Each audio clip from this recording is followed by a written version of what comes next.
집에서 자꾸만 물건이 없어진다는 아내. 결국 절도범을 잡겠다면서 집안에 CCTV를 설치하는데요. 그날 이후 아내는 틈만 나면 CCTV를 확인합니다. 알고 보니 CCTV를 설치한 진짜 목적이 따로 있었는데요. 과연 아내에겐 어떤 비밀이 있는 걸까요? 자, 실제 사연을 저희가 당사자 특정을 이유로 조금 각색했다는 거 미리 좀 말씀을 드리겠습니다. 이 부부만 사는 집안에 CCTV를 설치할 필요가 있나요? 네, 이게 이제 10년 전에 그때 이제 외동딸이 있는데 그 외동딸은 학교 괴숙사로 갔고 부부만 살고 있었습니다. 근데 그 빌라에 아랫집도 소유를 하고 있어서 세를 줬어요. 근데 그 임대를 한 여성에게 줬는데 그 여성, 그러니까 아내가 어느 날부터 그러는 거예요. 자꾸만 집에 물건이 없어진다면서 우리 집에 CCTV를 설치를 해야겠다라고 막 우겼어요. 남편은 좀 이상하긴 하는데 아내가 너무 그렇게 고집을 피니까 그럼 설치해라. 설치를 했습니다. 그러다가 이제 어느 날 그 아랫집에 있는 그 30대 여성으로부터 연락이 오면서 여기 우리 집에 세탁기 쪽에 누수가 나요. 그러니까 주인께서 오셔갖고 이거 좀 봐주세요 라고 얘기해서 이 남편과 아내가 함께 아래층으로 내려갔습니다. 그래서 저희 이제 누수에 대해서 이제 남편하고 그 임대하신 분하고 막 얘기를 하는데 갑자기 아내가 소리를 지르면서 왜요? 이 더러운 엑스들아 막 이렇게 하면서 욕설을 터부면서 둘이 바람을 폈다 이렇게 주장을 하기 시작했습니다. 이게 무슨 상황이에요 도대체? 네, 아내는 너희들 바람 피운 증거도 가지고 있다 이렇게 큰 소리 쳤고요. 남편과 세입자 여성이 집안에 함께 있는 영상을 보여줬다고 합니다. 그런데 영상을 본 남편 너무 황당해서 기가 막혔다고 하는데요. 얼마 전에 세입자 여성이 남편이 혼자 집에 있을 때 찾아온 건 맞다고 합니다. 그런데 명절을 앞두고 과일 선물을 주려고 왔던 거라고 합니다. 여성은 사모님과 맛있게 드시라면서 과일을 줬고 1분 만에 갔다고 하고요. 또 남편은 아내에게도 세입자가 과일을 주고 갔다 이런 사실을 모두 말해줬었다고 합니다. 하지만 아내는 이 말을 믿지 않았던 겁니다. 사실 남편과 세입자 여성의 부적절한 관계를 이전부터도 의심해왔다고 하는데요. 또 알고 보니까 아내가 집안에 CCTV를 설치한 것도 절도범을 잡으려는 게 아니라 남편과 여성의 불륜을 잡기 위한 거였다고 합니다. 세상에 이거 완전 함정 수사였잖아요, 팀장님. 그렇습니다. 근데 아내가 이렇게 한 이유가 있습니다. 이유가 뭐냐면 남편은 사실은 결혼 전부터 좀 여성들에게 인기가 많았던 것 같아요. 그런데 당시에 이 남편이 다른 여자를 만나고 있었는데 지금의 아내가 대시를 하니까는 이 남편은 뭔 얘기냐면 나는 오는 여자는 안 먹어 이런 스타일이기 때문에 갈아타가지고 지금 아내하고 결혼을 한 거예요. 이런 전과가 있어요. 그리고 열애할 당시에도 거짓말하고 나가서 술도 마시고 또 그리고 즉석 만남 아시죠?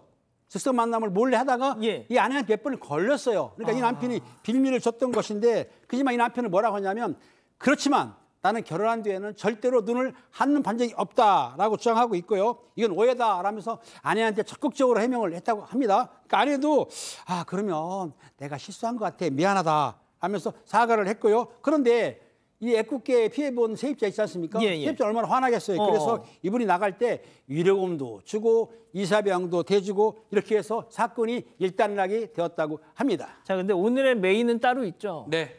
자, 그렇게 좀 세입자 사건 이후에 그래도 업보를 풀겠다 하면서 잘 살고 또 열심히 또 남편이 집에 들어오고 살았다고 합니다. 10년 정도 지났는데 그 이후에 한 전화로 이 모든 것이 깨집니다. 그 전화는 누구한테 온 전화냐면 친형한테 온 전화예요.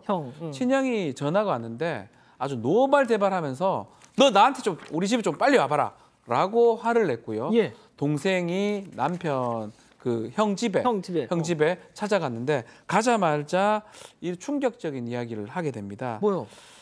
형수가 얘기를 합니다. 내 입으로 좀 말하긴 좀 민망하지만 이 동서 그러니까 지금 아내하고 아내가 형수하고 그 서방님 그러니까 남편하고 불륜을 의심한 것 같다라고 말을 합니다. 그러니까 형수왈 동서가 저랑 서방님을 좀 의심해요 막 이랬다는 거죠. 그렇죠. 그러니까 형수가 처음에는 뭐 기분 나쁜 농담 아니냐 이렇게 생각 싶었지만 카페까지 찾아와가지고 사실대로 말해달라 졸랐기 때문에 이거는 진짜 큰일 나겠다 생각이 들어서 모두에게 털어놨고요.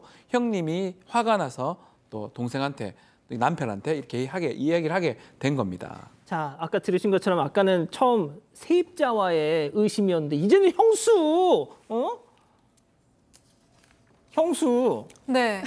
맞습니다. 바로 남편의 막내 조카 철수가 바로 남편의 혼외자 이런 주장을 한 건데요. 남편은 어떻게 형의 아들을 자신의 아들이라고 의심할 수 있는지 너무 기가 막혀서 말도 안 나왔다고 합니다.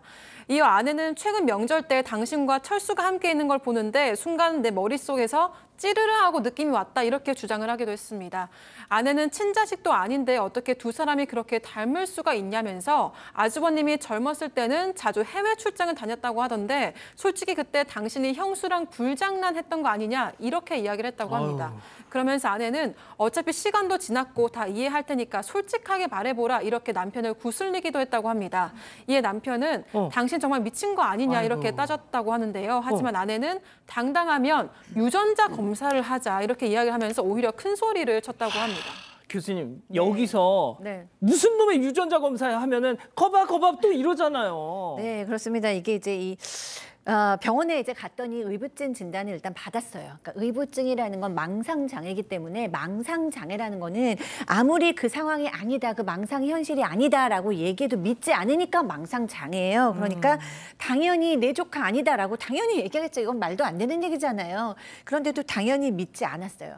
그렇기 때문에 유전자 검사를 했고 유전자 검사를 해서 보니까 검사 결과를 보니까 이제 친아들이 아니니까 여기서는 이제 더 이상 이 아내가 우기지는 않았다고 합니다. 그런데 이 남편이 이제 도저히 살 수가 없는 거예요. 이제 그렇지. 형수하고도 어떻게 봐요. 그래서 맞아. 집을 나와 버렸습니다. 집을 나오고 나는 도저히 살 수가 없으니까 이제 이혼을 하자라고 얘기를 했어요.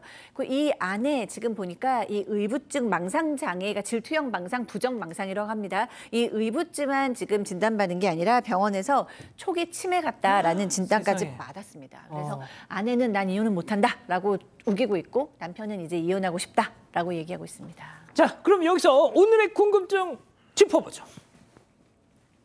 자, 끊임없이 불륜을 의심하는 치매 아내, 이거 살아야 되냐? 자, 팀장님. 그렇습니다. 이거 참 답답하긴 한데요. 지금 딸이 미혼이지 않습니까? 그리고 아내가 지금 치매 초기 증상이라고 한다면 저거는 치료를 받아야 되는 상황이기 때문에 여기서 이혼하면 너무 잔인하지 않습니까? 이혼하지 않고 치료를 받게 하고 또 그리고 끊임없이 사랑과 애정을 주게 되면은 어느 정도 치유가 되지 않을까 싶은 생각이 듭니다. 자, 교수님. 네. 정말 이 남편도 힘드셨을 거예요. 왜냐하면 의부증이 아내가 걸리거나 또 반대로 의처증이 걸리면 정말 너무 힘들어하거든요.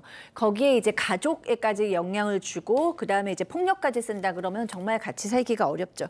근데 지금 진단받은 걸 보면 이제 조기 치매가 의심된다고 지금 진단을 받았잖아요. 그러면 치매에는 또 망상장애가 따라옵니다. 그렇기 때문에 진짜요? 사실은 의부증이라는 망상장애가 있다라는 게 치매도 진단을 받았다는 걸 생각해 보면 사실 이렇게 치매가 더 큰 어떤 범주에 들어가서 그냥 내 아내가 지금 치매에 걸렸구나라고 생각하시면 되거든요. 그러면 그냥 병으로 생각하고 아마 같이 계시긴 어렵고 병원에 좀 입원을 하셔야 될 가능성이 상당히 높아요. 그렇다면 그냥 어차피 치매가 걸리셨으니까 치료를 받아야 되니까 조금 넓은 마음으로 치매 치료를 받을 수 있게 좀 도와주시면 어떨까 싶으나 또 그 고통도 충분히 이해하기 때문에 남편의 결정에 돌을 던지거나 욕을 할 수는 없다라고 생각합니다.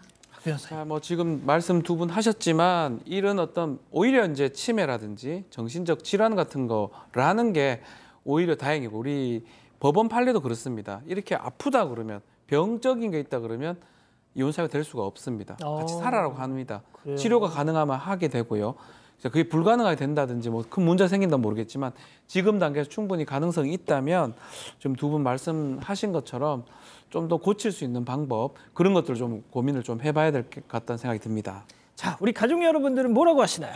네, 제이 클레이톤님은 함께 이겨내야 부부입니다라고 하셨습니다. 군산 사는 남원땡님은 전적에 있으니 의심하는 건 알겠지만 세입자는 무슨 죄인가요?라고 하셨고요. 하지만 K님 환자니까 치료를 받고 서서히 생각해서 결론을 내시죠라고 하셨습니다. 그렇군요. 아니, 아직도 구독을 안 했다고? 구독? 어떻게 하는데? 아이고, 여기 누르면 된다. 여기 빨리 좀 눌러라. 빨리 눌러야겠다. 가족 여러분, 구독하기는 여기요.